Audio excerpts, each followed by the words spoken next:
Good evening. This is the Know Your Neighbor program in which we are going to discuss the importance of the arts and Bucksport's receptivity, what has been done, what's being done, and what we hope for in the future. You're coming to live, for those of you that are watching by way of the internet or will watch it later in an archived version on the town website. My name is Dr. Stephen York, and it is my privilege to have these guests at the table this evening who represent some of what's going on. There's much more that is going on, and we will talk about that as we go along.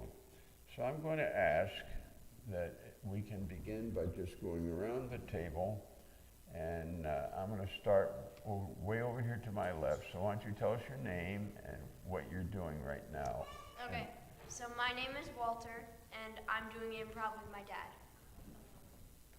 And I'm Walter's dad, William Foster, and we're fortunate enough to use this space to do improv. We do it every Friday night, and it's an improv that's open to all age groups and all talent levels, so hope to see you all there next Friday. This Friday, right? This Friday, yeah. My name is Laura Emack.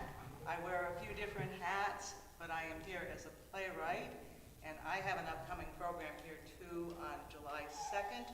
We are going to be doing a stage reading of a new play of mine called Hind Sight, and one of my actors is here, Shelley Curtin, who is also a writer, is going to be reading one of the roles. And I hope that some of the people here will come back and check that out. It is a play with a Black Lives Matter theme, which I hope will advance the conversation without being the least bit preachy. And I will say that it is for mature teens and up due to the theme and a little bit of, I hate the term adult language. It doesn't seem to me that it's very adult to swear, but that's the term. There's a bit of that in here. But I think it's suitable for mature teens and up, and we'd love to see you here. And I'm looking, it's not quite done yet, not quite baked, so I'm looking for feedback on that.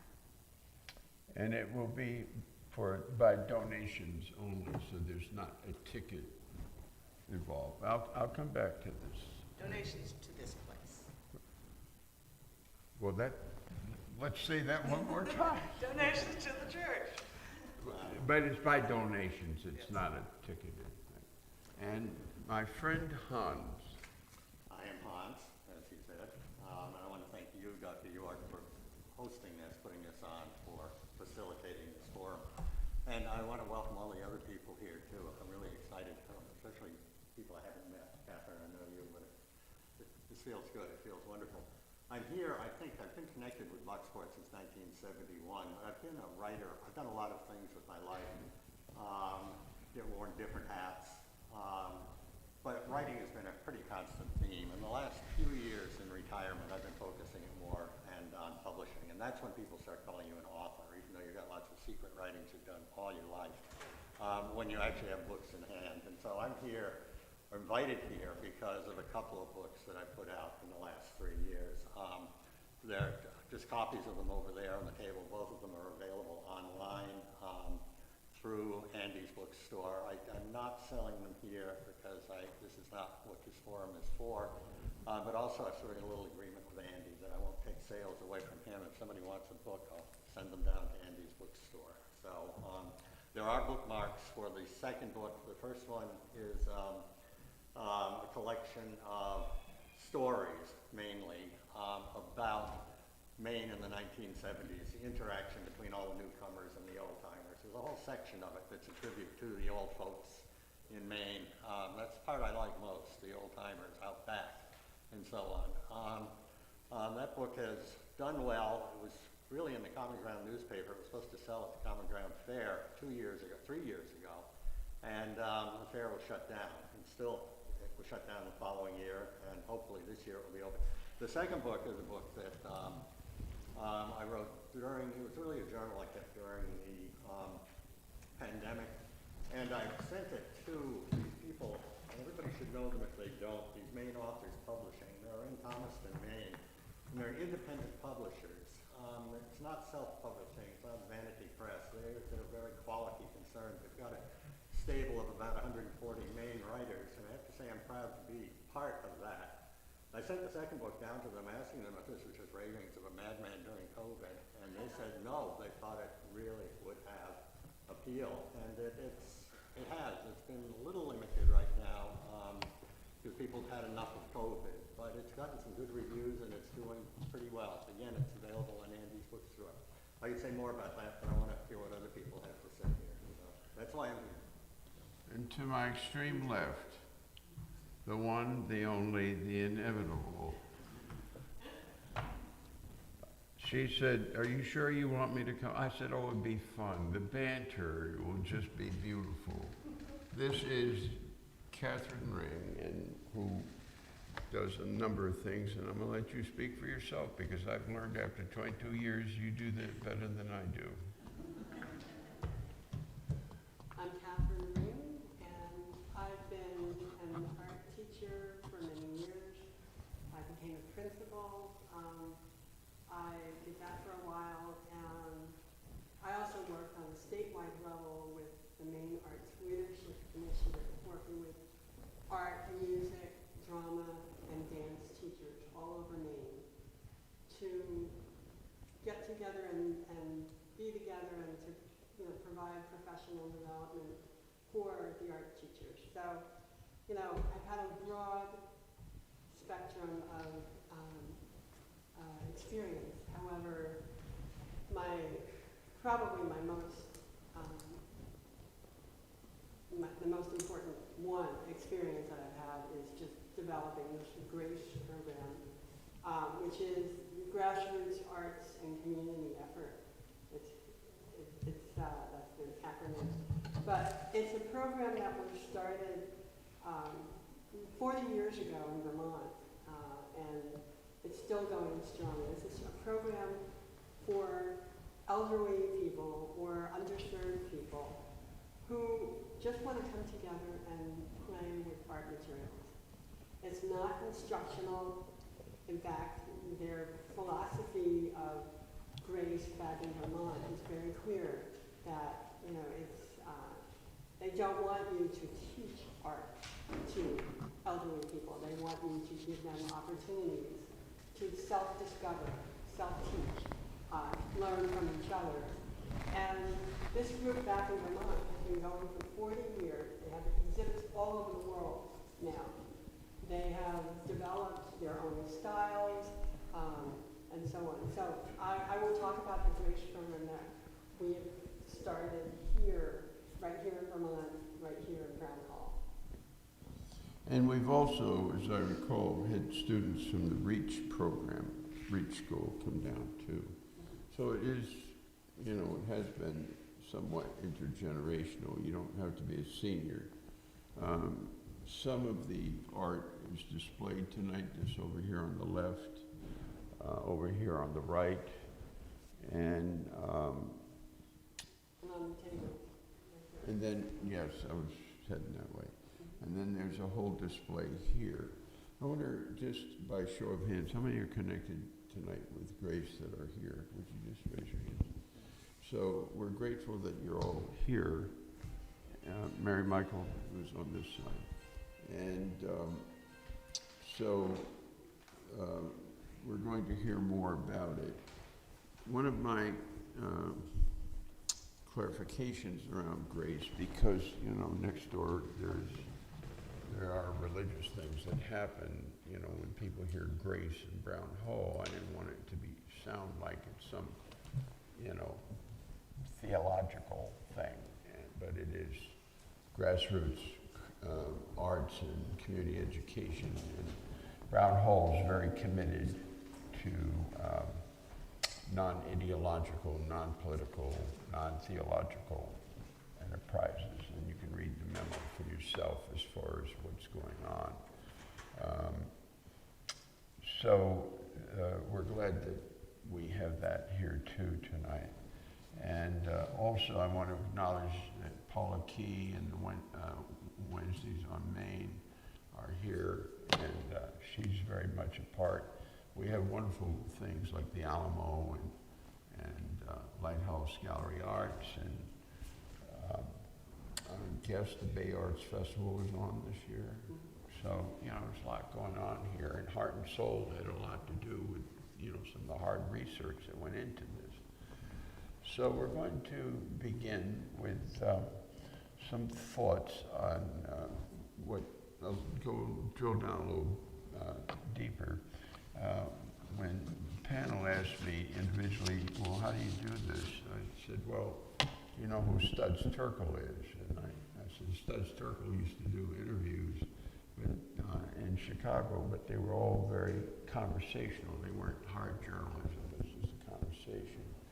But I think the interconnection of the arts and how can they be a healing presence and how can people come together is important. So I'd like to begin with you, Bill and Walter. Can you talk a little bit more about the improv? We know where it is and when it is, but talk about improv. What is improv? Some people don't know what improv is. Well, Walter here and I have been doing theater around since we started up at the Bucksport Performing Arts Center when he did Dick Whittington and his amazing cat. And that's how Walter's kind of got started, and I worked with him, and we thought it's fun to have something to do, father and son. And we've traveled to Winterport Open Stage and the Grand in Ellsworth and here and there and everywhere where we can act together. Most recently, he was in his middle school play. He played Daddy Warbucks and Annie. And that same night, we went to Lemoyne Community Theater. I have a friend that I used to do improv with, and he does these, what he calls eye jams. And he did it at Lemoyne Community Theater, and it was nice because he usually does his improv in bars in Bangor, so there aren't any young people there. And this one in Lemoyne had young people and adults, and Walter said it was the best night of his life. And he asked me, he said, Dad, can we find some place to do this in Bucksport? And I said, sure, we'll talk to your principal and see if we can do it at your school. And that night, as I was falling asleep, I thought, well, you know, it would be nice to do it someplace other than the middle school because we could involve the community, we could involve adults. I work up at the senior center in Bucksport, and I thought, well, maybe we could do it there. But then again, it would be limiting. It would be just for seniors there. So I talked to Dr. York, and he said, you know, he thought this would be the perfect place. And it really has been the perfect place because it's welcoming to everybody. We've only done it for 2 weeks so far, but we've had people from 10 years old to people in their 80s come up on stage and interact. Some people choose to sit in the audience and not get up on stage, but part of what improv is everything's kind of made up on the stage. So we need our prompts from the people that are in the audience. So the audience members are often just as important as the people on the stage. We'll start a scene and we'll ask for, give us a suggestion of where these people are or who these people are, and the audience will yell them out. One of the games we found that has been, everybody seems to be their favorite is a game called Blind Line, and that has a lot of audience participation. The actors that are going to act on stage to improvise, they'll leave the room, and we'll take suggestions for lines that they might say from the audience, and they'll write them down on pieces of paper and set them around on the stage, invite the actors to come back in, and again ask the audience, give a setting for these 2 characters or 3 characters, and they'll give us a setting, and we'll say, there you go, and the actors, from just those suggestions, will start a scene. And every once in a while in the scene, they'll reach down and grab a piece of paper, and they'll have to work that line into the scene. And the line could be, a famous quote from a movie, so they could be doing a scene about, 2 people on a first date, and they might reach down and they say, we're not in Kansas anymore, because that was the line someone from the audience gave out. And we're finding that people who are participating in this, that's their favorite game to play. But we have many different games that we play, and we encourage people that it is kind of just gameplay. You don't have to have a big background in theater. You don't have to have been doing this all your life. We have one person that's coming, she has a little bit of background in improv, so she loves doing it. And she said kind of the same thing I do. She's going to go wherever there's improv, whether it's on a professional level or kind of the friendly community level here, because she loves doing it. And it's the same as Walter and I. It's just a fun thing to do.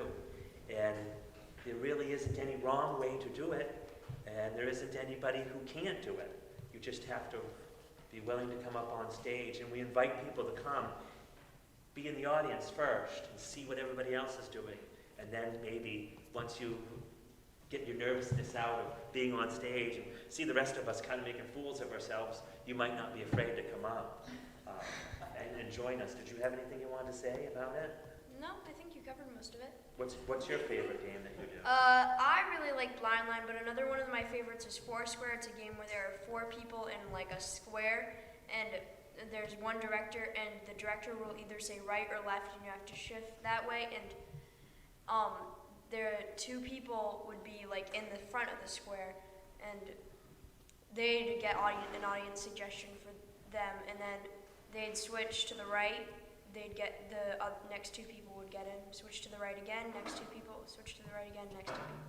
And then the fun part about it is if a joke really lands, which we call a button, then the director would say right, or if like it's not really landing, then they could say right, or like switch it up left, because when you're on stage you kind of lose your sense of direction, so you don't exactly know where you're going, and that's always makes everyone laugh. So, Walter, you've had a couple of improv nights so far here, and it is every Friday night between 6 and 7. And people can come through the door like they did tonight where the open flag is.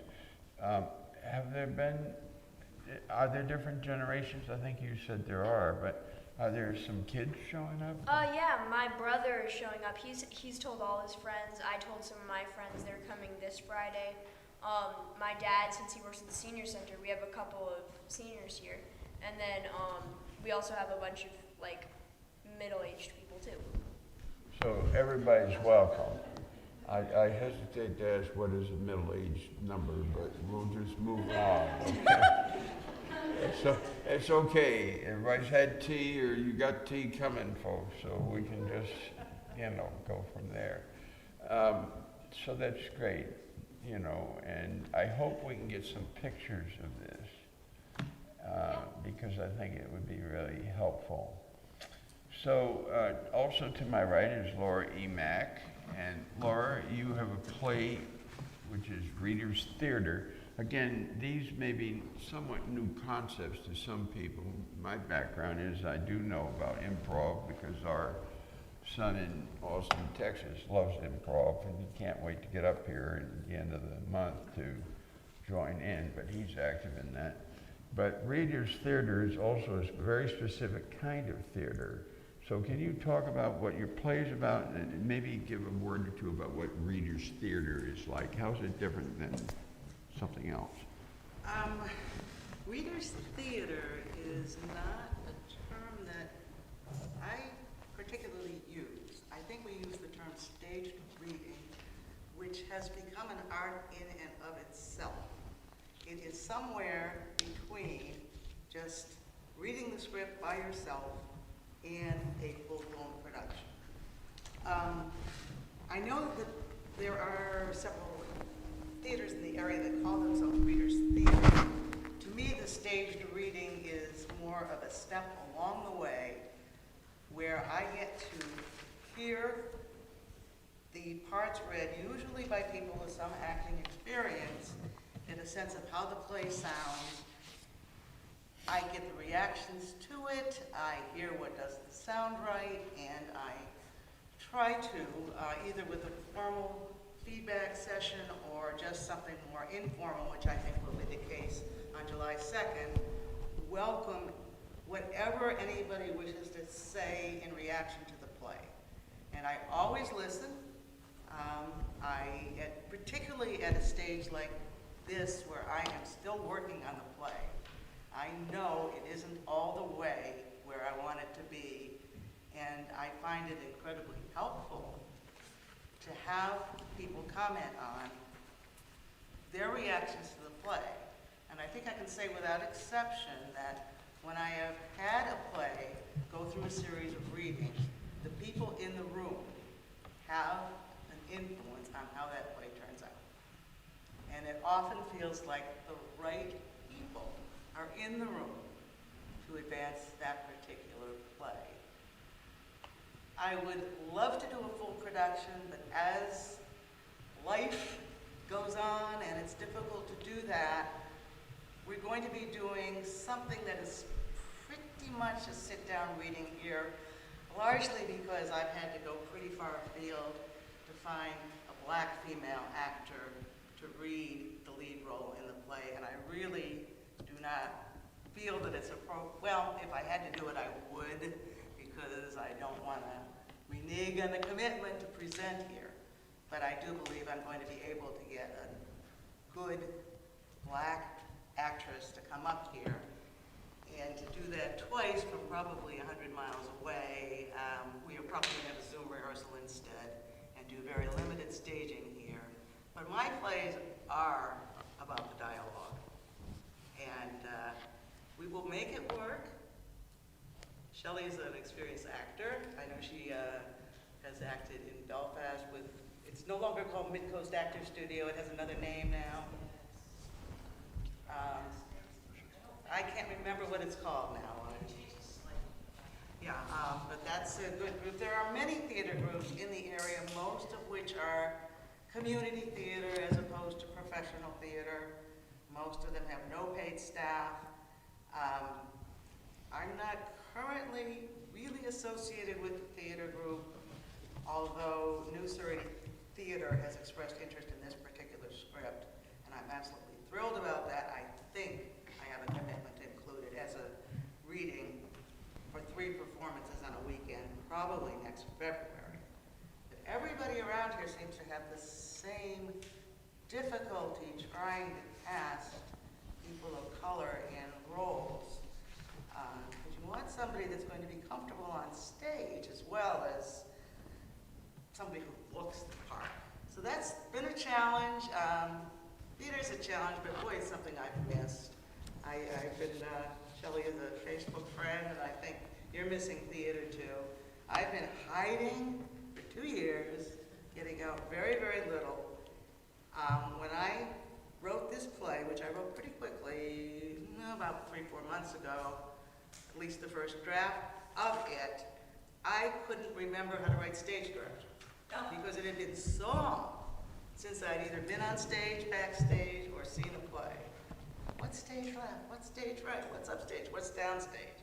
Started to come back, but I really, really missed it, and the intergenerational aspect of theater is one of the most wonderful parts of it. When I got my, most of my education in how to actually put on a play came with Belfast Maskers and Ames, who I refer to as a walking tornado, who taught me just about everything I know about theater. Wonderful person with lots of energy. And the first play I ever worked on was Our Town. And sometimes it's put on as a school play and everybody's the same age. We really had the whole gamut. From Christine Cox, who I think lives in Orland, who was at the time probably in her 70s. We had children. And the most amazing characters or people that I met working with Belfast Maskers were homeschool teens. They are amazing. And the last live production that I put on was outdoors at the fort 2 summers ago, and we had a homeschool 12-year-old playing a 19-year-old fabulously. It gives me hope for the future to interact with these kids. And I think that theater, even perhaps more than sports, is a really good team-building ground and a tremendous way to learn to hear and respond to constructive criticism. They are called notes, but it's what you did wrong. And usually the director after rehearsal sits around and gives notes to everybody together. When do you ever criticize somebody in front of their peer group? That's part of theater, and it's part of the learning process. So like like I said, I miss it. I'm glad to be involved in it again at this level. I'm incredibly happy that New Surrey Theater wishes to take it to the next level after what we do here. But we're gonna make the play happen here. A staged reading, well done, makes the play happen. That's my goal. And again, that's July 2nd at 3 p.m., which is a Saturday. It will be here in Brown Hall. And there is no ticket cost, but there will be some kind of donation basket or something, right? So I'm going to go over now to Hans. And Hans, you have done some interesting work with your books, your writing. And so can you tell us a little bit about what you would like us to know about this craft? Writing can be such a solitary thing, and yet it's a very public thing to get published. So talk to us about your writing. Well, the forum here, first of all, I'm just thinking I'm really inspired hearing what you guys say about theater and improv in town. It's bringing so much energy and creativity to the kids, and writing is a different form of creative activity, and I will speak to that in just a minute. In fact, I have a little thing I'll read about it, but I want to talk just for a second just about creativity in this town. When my own children were little, we used to do something called eyelids, where we'd have them close their eyes and imagine a story. Well, you'd say, tell me a story, and they'd say, I can't tell a story, there's no story here. And you'd say, close your eyes, just imagine the scene. Sometimes it would take a little encouragement, but pretty soon there would be a whole picture, a whole movie evolving. I took that little process to the school right across the street from this building here, the Lumen Warren School, when my daughter was in 3rd grade, I think it was.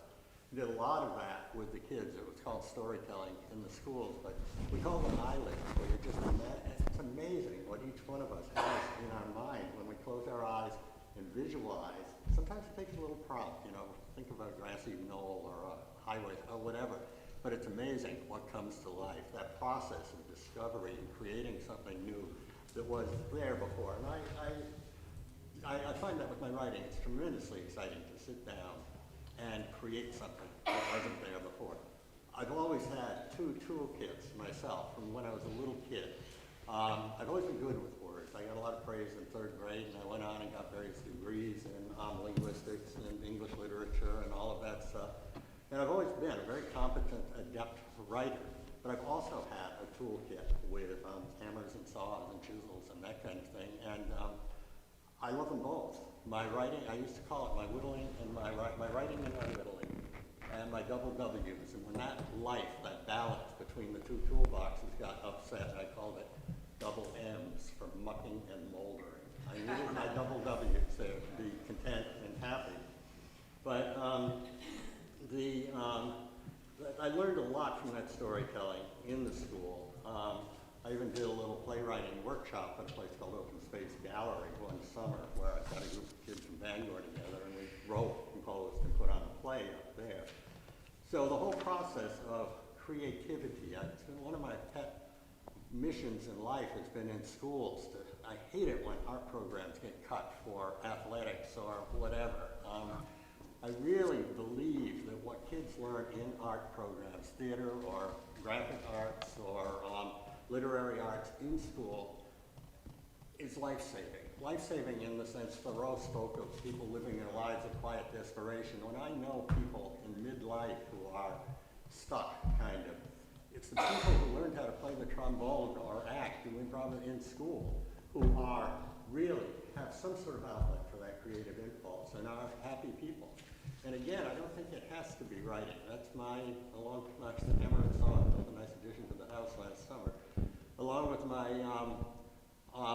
writing, I also do a lot of photography, and I've come to appreciate. And again, we're talking creativity in the community. One of the things I've run here, and I'll ask for help, in this town, I've had it connected with, I started with a comprehensive plan, but then with a group called Bucksport Next, which is a group of groups in town. I started something called the Spirit of Bucksport Photo Contest. And very quickly it rounded out because I didn't have prizes to give. And what kind of contest, without prizes? So I changed it to the Spirit of Bucksport Photo Gallery. And I still keep that going, but I am not getting many submissions. It's on the Bucksport Next Facebook page. I think it's a great thing, not as good as improvisational theater or your Grace program, Catherine, but I think it's a great thing. Every town should have a Spirit of whatever your town photo gallery, where people are encouraged to send in their photos, they're displayed, whatever. But it takes a lot of time. And I found myself some months where it's time to put one where I've sort of cheated. I've taken one of mine over, something that Nancy's taken, put it on and put a kind of doctored name on it a little bit. Whatever, but anyway, anybody here who wants to get involved in managing that or finding a better home for it, please get in touch with me. So anyway, all these things, whether it's writing or theater or your Grace program in art, that's the real life of all of us in a community, I think. And again, I want to thank Dr. York for pulling this all together here this evening. So I got notes where I can say a lot more, but I'll shut up like that. Catherine. Well, all of this is so interesting and inspiring, and I want to talk a little more later maybe about what's happening in Bucksport. It's your time. But I wanted to say quickly that back when I was teaching art, in the school systems, they have a very regimented curriculum, and standards, you've got to teach these things, these concepts to kids, and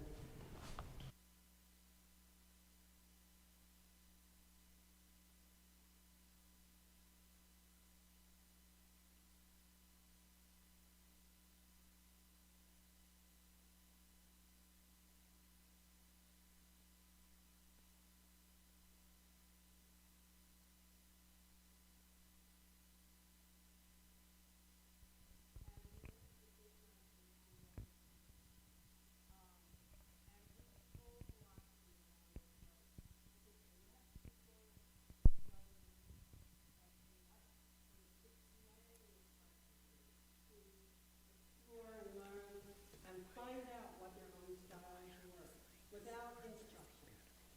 And this program has taken off and really helping people develop their own style, their own exhibition.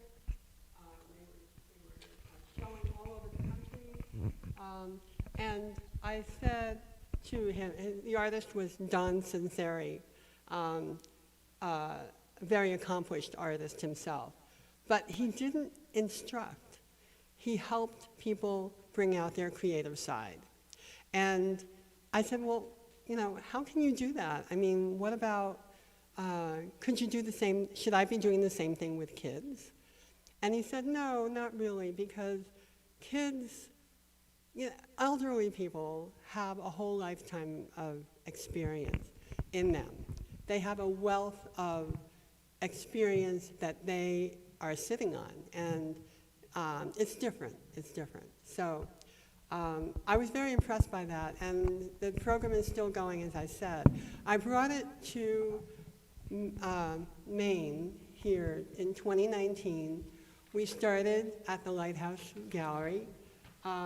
Just had I had a serendipitous win of the at the was it Bay Festival or something, where they had the little ducks in the river, and if your duck came in, you won $500. Well, I never won anything like that. I won the $500. Yeah, so. She won it. But they wouldn't give me the duck, which is really what I ran. Anyway, so I took that $500 and just bought a whole bunch of art supplies, and that started us at the gallery. I opened the doors to anyone who wanted to join us. We had a regular attendance of about 15 people every single week. They kept coming back. And it included at one point the Reach school kids, alternative school kids there who came and joined us for a while, and then the pandemic hit. And we had a lot of people kind of drifted off because we couldn't meet. But there were about 8 of us who stuck together, not meeting in person, but meeting virtually, because we were committed to continuing to do art and meeting virtually if we needed to, or just communicating what we were doing. If it's not on computer, then, by phone or something. So we developed a project that we could do individually, but bringing it all together, and we ended up doing a mural for the library that was very well appreciated. It's up, you can see it now. But the people that have stayed through the pandemic, and eventually we did start meeting again, and we just recently reopened to the public because of lessening rules about pandemic. But the idea is that you're exploring things and being inspired. You've got to take a look at some of the things up here. I mean, the growth of some of the people in the group, people who think, I can't draw, I'm not really an artist, I do crafty things, but it's an amazing process to see what they've been doing. This is a display that is typical of our G.R.A.C.E program because, you couldn't plan this, right? I mean, who would think up a project on baking tins? And that was a whole process, Somebody, Eileen, I think, you said, oh, I like magnets. One day, she just said, I like magnets. And I'm thinking, okay, magnets. And she said, well, I have these hexagons that I got. And, I thought, okay, So she started doing some designing things on the little hexagon. And the magnet part, Shaw went to, somewhere, Martin, and found these pans, like really cheap. And so she picked up a bunch of those. And we played around until we could, so each of those pans is just an experiment, really. You have some neurographic art up there, believe it or not. If you don't know what that is, we can talk about that later. But you have some collage, you have black and white Zentangle designs up there. So it was just really a lot of fun, something contained that you could do yourself.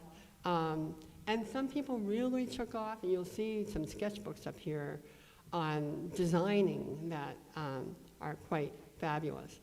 And then there are some cards people made. I know that Eileen came up with some beautiful designs on cards that are just spectacular, just from doing them every day, just at home or whatever, and she'd bring them in and share them.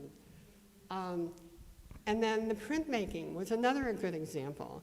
Shaw, you had never done printmaking before, but you tried, right, and you just tried it one day, and she went, all the way, doing all kinds of stamps and, beautiful printmaking.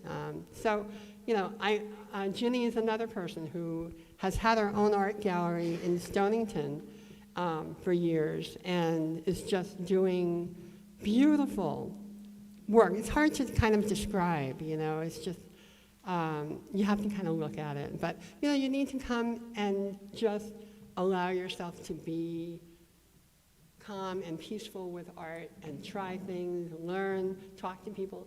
And the greatest thing about this is that we have just formed an incredible bond in the group. I consider them my very good friends now. So that's the other plus of that. And so the idea of the group back in Vermont, starting with the notion that you don't teach, it was very intriguing to me because that was my career, right? There's a lot to be gained by just allowing people to discover, to self-discover what they like. They're inspired by each other. They don't need me to say, well, you need 3 primary colors, no. they don't need that. I am very grateful for the GRACE program. You can see an example over there. That's somebody who, you can't think this up, right? I mean, this is someone who was with us for a while, is still with us occasionally. And she openly talks about her brain injury and how she was able to just paint with confidence, even though she didn't have the coordination that you would think you would need. And she's very prolific. So anyway, that's my story. So to be clear, GRACE meets when, and you're open to newcomers. I know some people are fairly recent to it. So why don't you say a word when it is Yeah, here? it's every Wednesday right here at 10:30 to about 12, weekly. And we put out refreshments We do, yeah. and tea, a donation bucket if you want to put something. Yeah, yeah. So I'm hopeful that those of you with GRACE tonight can kind of be around the table and show things and answer questions. I know there's sketchbooks and various things that can be talked about. Maybe someone could be over by the hangings over there and kind of talk about that a little. So I'll just leave it to you to figure that out. I'm reminded of an essay that James Baldwin has written, and if you've not read it, I encourage you to read it, about the necessity of the creative process. And you can find it. How much that was missed, everything?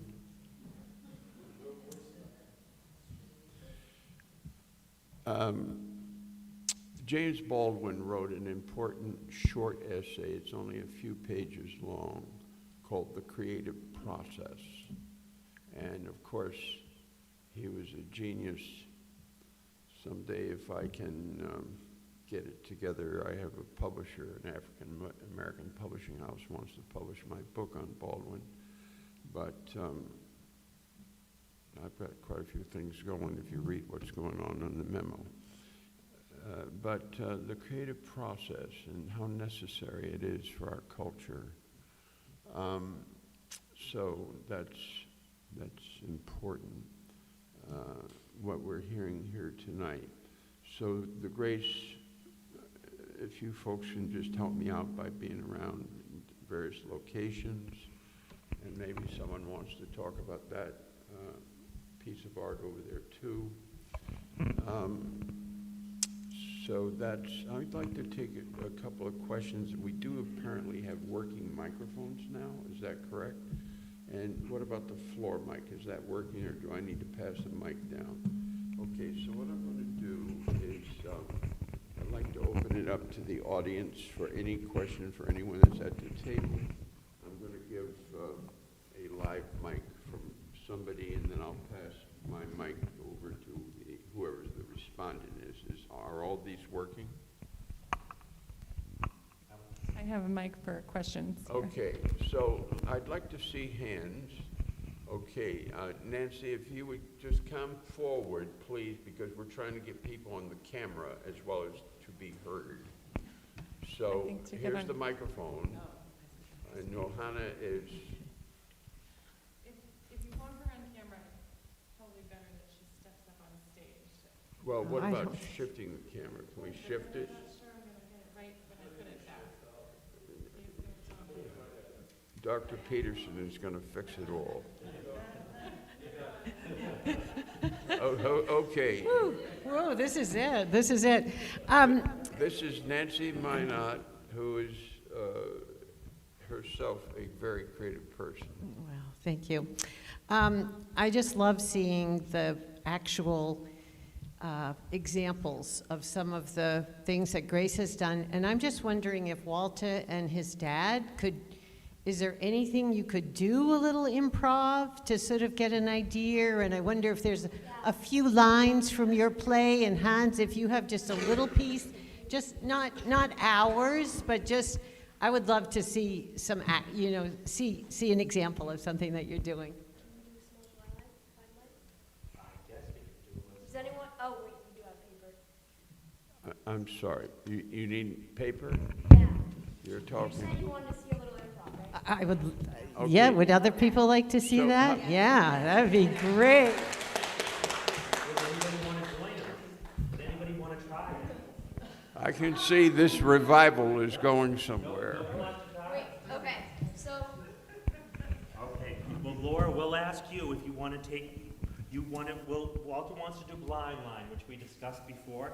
If you don't mind using this pad and taking maybe, we'll do a quick one, so 4 suggestions of lines. Maybe we often say something you heard someone say today, a famous line from a book or a movie or something like that, and just 4 suggestions. We'll step out of the room, give us a yell, so we can't hear what those suggestions are. And then we'll find you, right?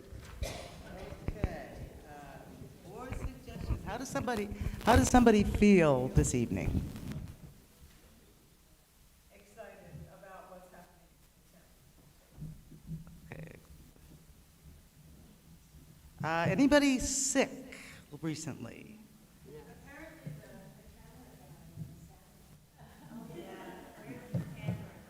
Not Dick, the fellow who's not here. Catherine said yes, she's not felt well. Okay, that doesn't sound probably like the line they want. How about something just crazy that happened recently? Have you gone crazy? Okay, that's a good one. Questions are really good. To be or not to be? Okay. Poppies will make you sleepy. We've got 4. Okay, the first one's kind of dull, and I'm excited about what is happening in town, even though we are. How about one more, just something random?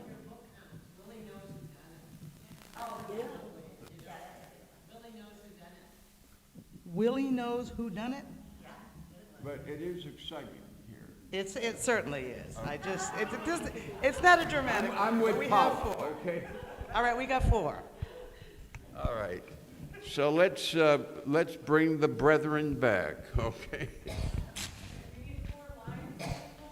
We've got them. We have been informed. Okay.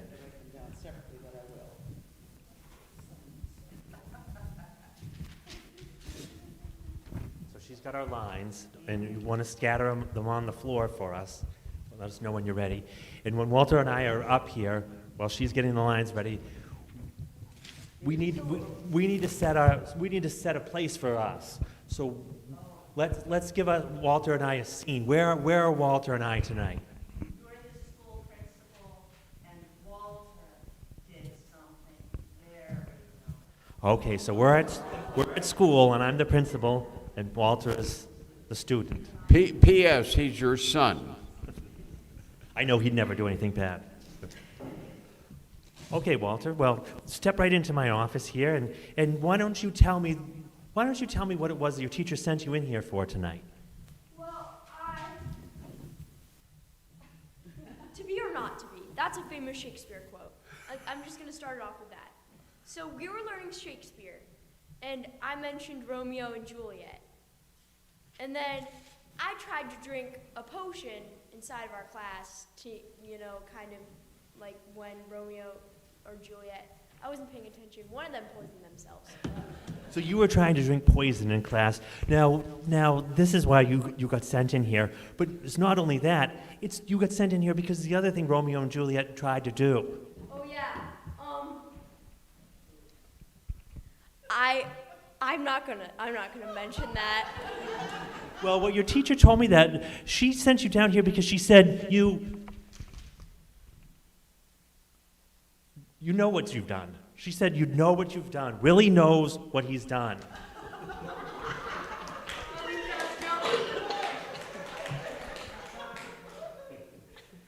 I ran up and kissed the teacher.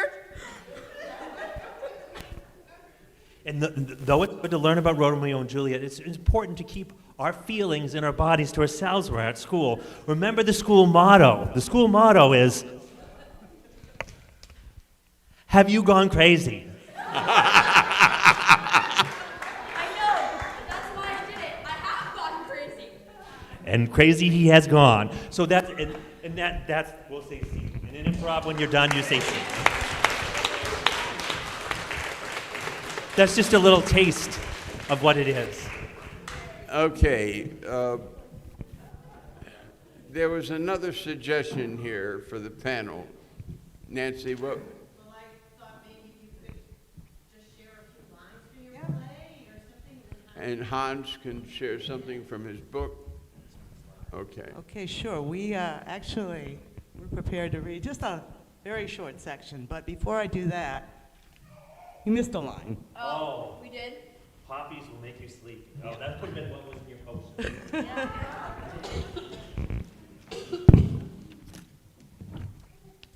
You want to have your other actress? No, it's just, I'm gonna be the black lady. You'll have to use your imagination.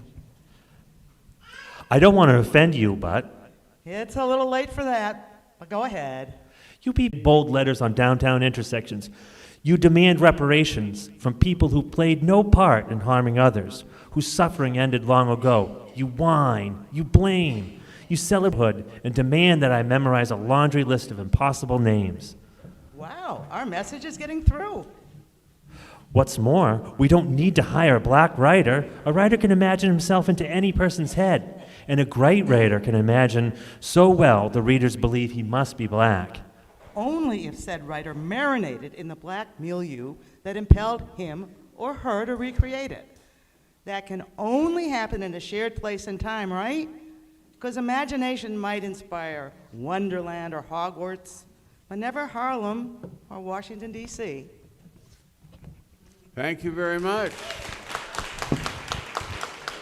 Now you need to get here July 2nd. It promises to be a good one at 3 p.m. right here in Brown Hall. All right, Hans. Oh boy, these are all tough acts. No, look, use the mic, Hans, please. How close do I hold it? Right, these are very tough acts to. Speak into it. It's on. Okay. Hold it closer. Okay. These are all very tough acts, literally, to follow. Well, I can't put it in my mouth. Okay. Oh, yes, you can. Nancy will show you how. Well, we're talking about imagination here. I'm imagining a licorice ice cream cone if I lick this thing. Anyway, I guess I wanted to point out at one time, we're talking about creativity in general, and I was always struck by the story, because it's not just for artists.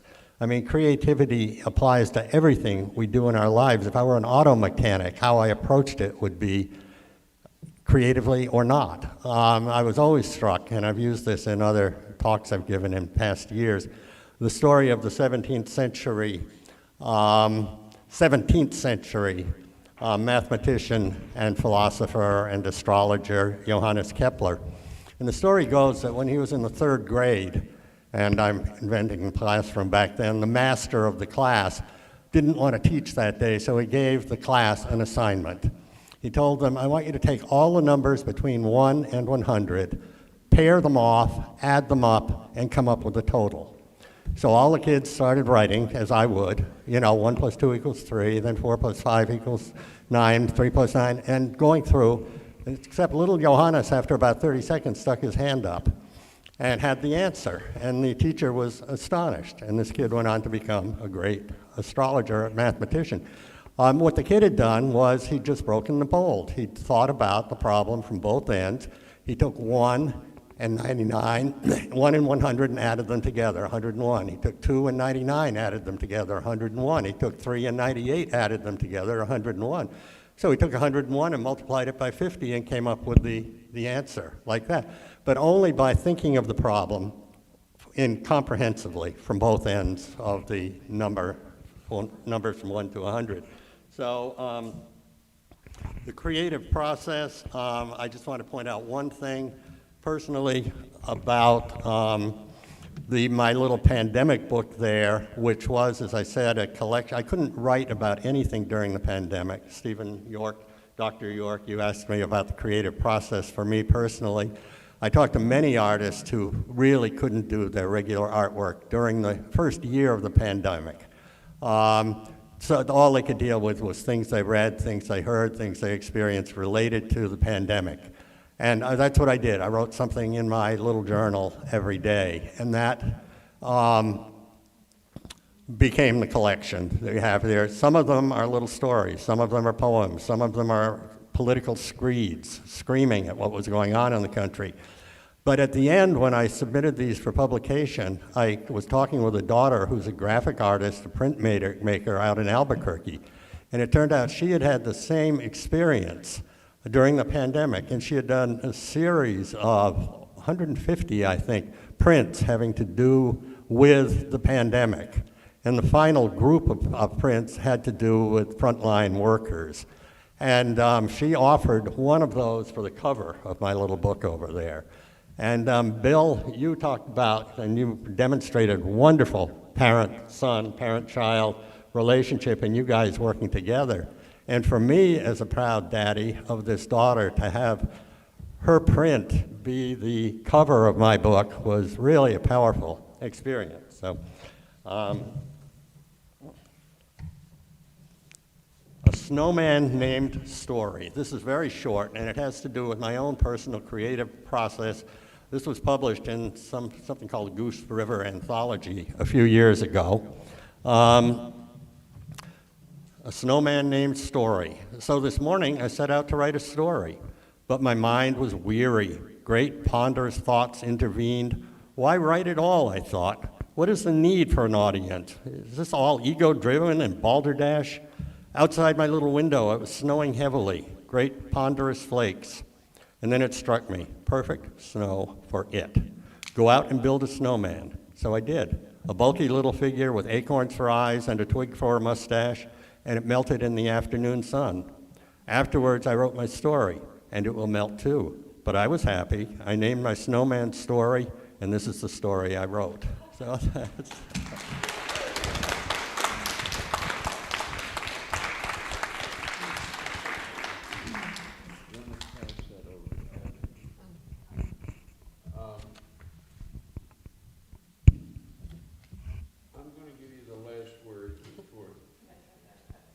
Was there anyone else who had a question? I'm going to be killed later, but does anyone else have a question before I pass it over to Kathy?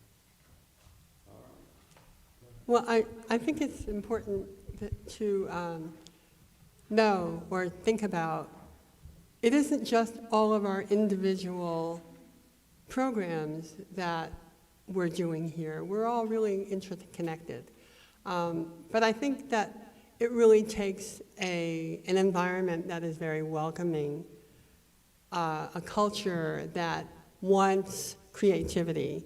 And you have to have that to feel free to do this. And so I'm very grateful that Bucksport is a growing cultural hub here. I think, with Wednesdays on Main, Main Street Bucksport, even the little businesses in town often have, local singers and writers. There's talk about, having poetry at your new place, Bill and Mary Michael. So there's a lot of excitement there, and I'm very appreciative of that. And I'd like to kind of just end there, because it isn't just us who are doing this. This has been a long process from the energy that it took from Heart and Soul and all those people and all those community members that inputted their feelings and their thoughts and ideas into a plan for Bucksport. So I feel like we're in a good place right now. I want to also acknowledge tonight that Mary Michael's book on Ireland, which she's written, is, and I know last week was down in South Berwick on some kind of a book review, tour, presentation. So there's a lot of gifts here in the community, and we want to honor that, and that's why we exist here. I hope I didn't miss anyone. It's good to see Ralph Chapman here, who used to be in the legislature, and let me just say, we miss you there, okay? I don't make political statements, but, you know, he lives in Bucksport now. What can I say? So, to just give you a little taste, please take the memo home. Now, I know it says when I'm preaching on Sunday, just ignore that, okay? But just look at everything else. And I will correct Reader's Theater and change that to staged reading next. It's fine the way it is. It's fine, everything all good. I feel appropriately rebuked, okay? I want to mention a couple of things that are not on here tonight. I've become aware that there's a real need in Bucksport area for opportunities to learn musical instruments. So one of the things we're going to be doing in Brown Hall is finding people who are willing to teach musical instruments to all generations. And for the time being, in shorthand, I'm calling it Bucksport or Brown Hall School of Music, and it will be reasonably priced and, you know, very friendly. So if anyone wants to pass along names to us, that's important, and I'd be happy to know about anyone that's interested, and we'll have conversations. I want to thank Dick Peterson. Please.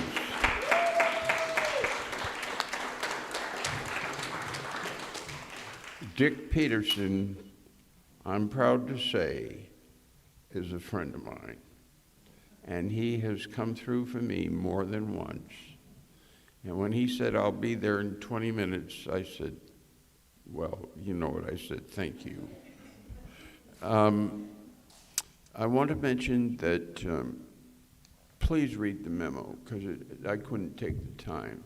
I want to acknowledge that, when is this going to be? I'm going to look here. On August 6th, Meg Kay is going to be sponsoring. Meg, would you raise your hand, because nobody knows this yet. It's new, is what I mean. They may know you, but they don't know what we're going to do here. And that is a British-style summertime tea, and this is going to be for the beautification, Bucksport beautification team, sponsored by Main Street Bucksport, so you can talk to Meg about that. But there's lots of great things going on here, folks. Let's just, you know, it's easy to forget just how much good energy there is in this town. Next month, my guests are going to be from the Shaw House in Bangor, and that'll be the second Tuesday of the month, and in July, and they're going to talk about their work, street-based work, in outreach for runaway and homeless youth between the ages of 10 and 20.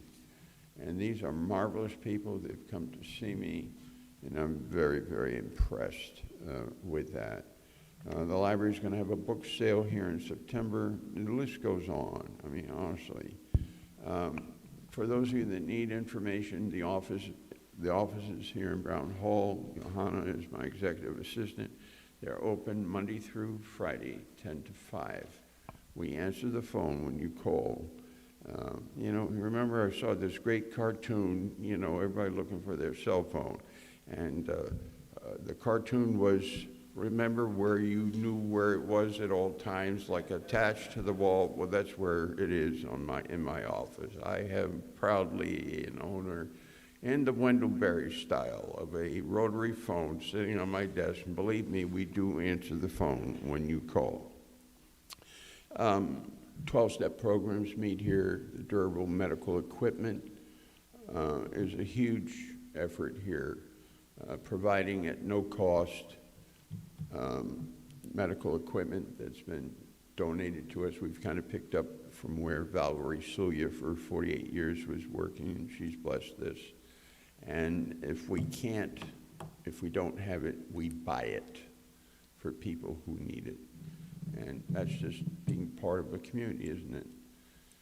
So tonight, we're grateful that you're here. We thank you for your patience with all the technical stuff. I want to thank those who have put this together. Johanna, would you just stand and let everyone know who you are?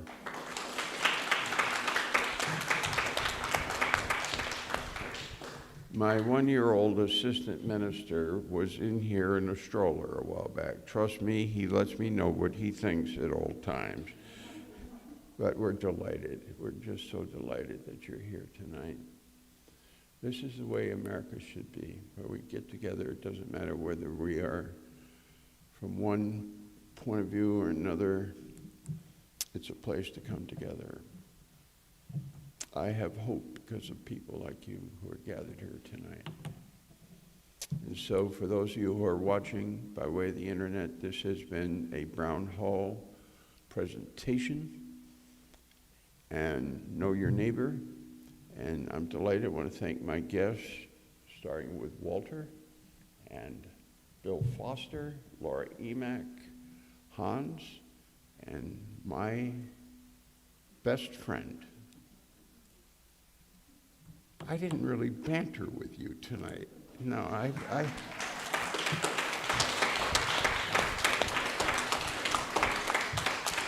I don't know if you're applauding because I didn't banter or if you're just giving her the well-deserved. By the way, she is the first principal in the state of Maine to get Stonington Deer Isle at that time affiliated with the Kennedy Center for the Performing Arts. Just amazing work, amazing work.